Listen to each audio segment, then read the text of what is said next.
동진세미캡, 네, 이 종목 올려주신 저희 블루베리님 만나보겠습니다. 안녕하세요.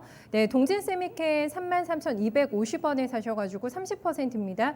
오늘 장 후반에 좀 많이 빠지던데 계속 가지고 있어도 될까요? 라는 네, 초반 질문을 조금 남겨주셨어요. 급락까지는 아니고 오늘 한 4.6% 빠졌습니다. 지금 나흘째 음봉이 나오면서 그제 신고가가 나왔고요. 약간의 매물이 좀 출회가 되고 있는 구간인데 다만 아마 최근에 거의 신고가 라인에서 들어가셨기 때문에 약간의 초조함을 느끼고 계신 것 같아요. 제가 알기로는요, 네, 이가문 전문가님이 소부장의 핵심 1등 기업인데 이거 신입급 거의 시절에 1년 전에 발굴하셔가지고 추세 대응하셨던 걸로 제가 기억을 하는데 문제는 이걸 최근에 들어가신 게 아마 아닐까 싶어가지고 흔들리는 구간에서는 어떻게 대응하는 게 좋을까요? 제가 사실 이제 시청자님은 이제 좀 최근에 고점에서 내려와서 좀 아쉬움이 좀 있지만 저는 이 종목만 보면은 좀 마음이 흐뭇해하는 기업 중에 하나입니다. 그렇죠. 여러분들 제가 얼마 전에도 동진세미캠 추천 1주년입니다라고 얘기까지 했었는데 자축하셨잖아요. 네. 네. 제 입으로 얘기를 했죠. 그쵸. 네, 제가 잘한 건 잘한 거니까. 네. 네. 지금 이제 동진세미캠은 멈추진 않을 거예요. 더 잘 갈 건데 네.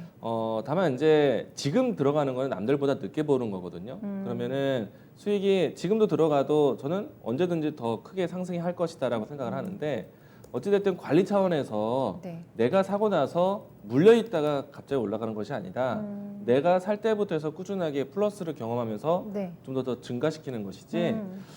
그러려면 이제 관리 차원에서는 이제 물량 이제 비중 관리를 좀 잘 하셔야 됩니다. 남들보다 분명히 늦게 들어가셨어요. 그러니까. 제가 이 종목 추천 1주년입니다. 네. 그러니까 저점 가격대가 10,000원 이하권에서 40,000원대까지 가까이 올라왔기 때문에 어떻게 보면은 주가에 대한 부담이 나올 수도 있어요. 그런데 이 종목을 계속 강조드리는 이유를 들으셔야 돼요. 왜냐하면은 얼마 전에 이제 평택에 삼성전자가 공장 3개를 더 짓는다고 했습니다. 디램 공장이에요.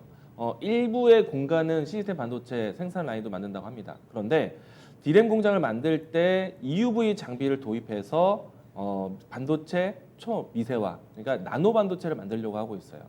전 세계적으로 지금 반도체 경쟁이 나노 반도체입니다. 그리고 전체적인 반도체에 대한 수요가 TSMC하고 삼성전자가 양분에 되어 있어요. 이 기업들이 서로에 대한 이 기술을 계속해서 강조하기 위해서 EUV 장비를 들여드리고 있어요. 제가 이야기 강조드리잖아요. 반도체의 트렌드는 작고 얇게 만드는 게 기술이다. 그래서 작고 얇게 만드는데 가장 중요한 장비 중에 하나가 EUV 장비입니다. 그런데 이 EUV 장비를 쓰게 되면은 그 안에 들어가는 화학 소재들이 아주 많이 필요하게 돼요. 뭐 부품도 마찬가지고요. 그렇게 되면은 장비를 도입하고 본격적으로 반도체 양산에 들어가게 되면은 소재라든지 부품 기업들 같은 경우에는 꾸준하게 소모되는 것이에요. 그렇기 때문에 동진세미케미라든지 솔브레인이라든지 뭐 앞에서 램테크놀로지, ENF 테크놀로지 이와 같은 종목들도 주목을 받는 이유가 그런 이유입니다. 동진세미케미는 이제부터 본격적으로 시장이 풀릴 거라고 봅니다. 왜냐하면은 지난해에도 1조 매출에 대한 기념비적인 매출도 보였지만은 본격적으로 EUV 장비를 도입해서 양산하는 시기는 내년이에요. 그렇기 때문에 앞으로 이제 반도체가 지금 현재 7나노급까지 왔고 5나노급에서 2023년도에는 3나노급까지 작아진다? 그러면은 동진세미캠에 대한 역할은 더 커질 거라고 봅니다. 지금은 삼성전자와 TSMC가 주력이에요. 그런데 향후에 SK하이닉스라든지 마이크론, 인텔과 같이 이 반도체 미세 공정화에 좀 포함이 될 것이고요.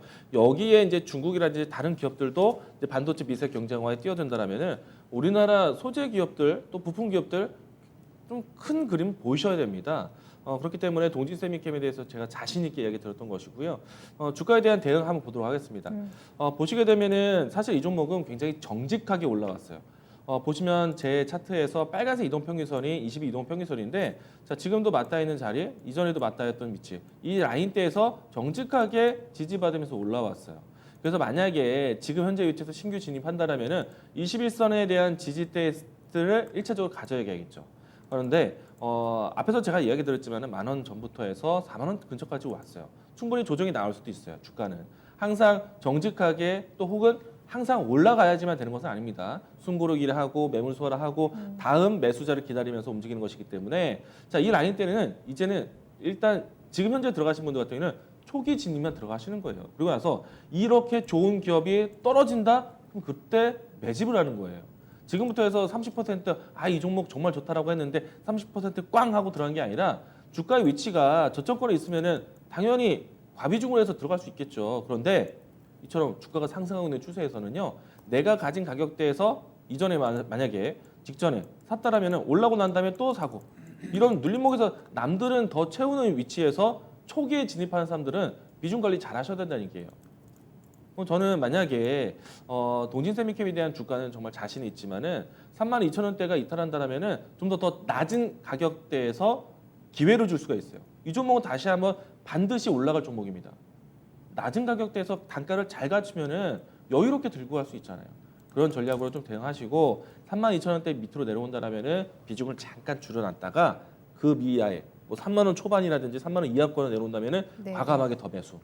그때 단가를 낮추시는 거예요. 그렇게 하신다면 이렇게 좋은 종목에서 손실 안 보십니다. 네. 이렇게 좋은 종목에서 항상 내가 먹으면 5%, 남들은 100% 먹는데 그런 매매를 조금 더 드리블을 잘해야 된다는 얘기 좀 이야기 좀 드리겠습니다. 알겠습니다. 조금 안타까움도 함께 담아서 네, 세부적인 전략 세워주셨으니까 네, 매매하시는데 이정표 충분히 되셨을 것 같습니다.